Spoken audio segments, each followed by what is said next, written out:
नितीन गडकरी यांनी सरकारला दिला घरचा आहे. नितीन गडकरींच्या विधानाची चर्चा नागपूरमध्ये आयोजित उद्योग संदर्भातील एका कार्यक्रमात बोलताना गुंतवणूकदारांना एक सल्ला दिला.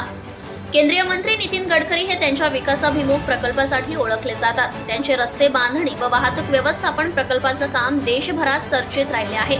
तसेच नितीन गडकरी राजकीय विषयावर स्पष्टपणे बोलतात आणि स्पष्ट भूमिका मांडताना अनेकदा पाहायला मिळतात.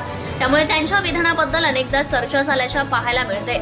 आता त्यांचा आणखी एका विधानाची राजकीय वर्तुळात जोरदार चर्चा रंगली आहे. नितीन गडकरी यांनी नागपूरमध्ये आयोजित उद्योगासंदर्भातील एका कार्यक्रमात बोलताना गुंतवणूकदारांना एक सल्ला दिला आहे. गुंतवणूकदारांनी सरकारच्या भरोशावर राहू नये.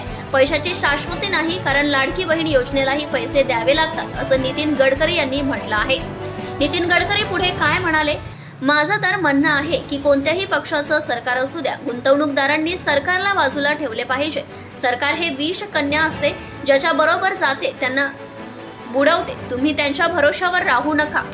तुम्हाला अनुदान घ्यायचं आहे तर घ्या, मात्र अनुदान कधी मिळेल कधी नाही याचा काही भरोसा नसतो, नितीन गडकरी यांनी म्हटलं आहे.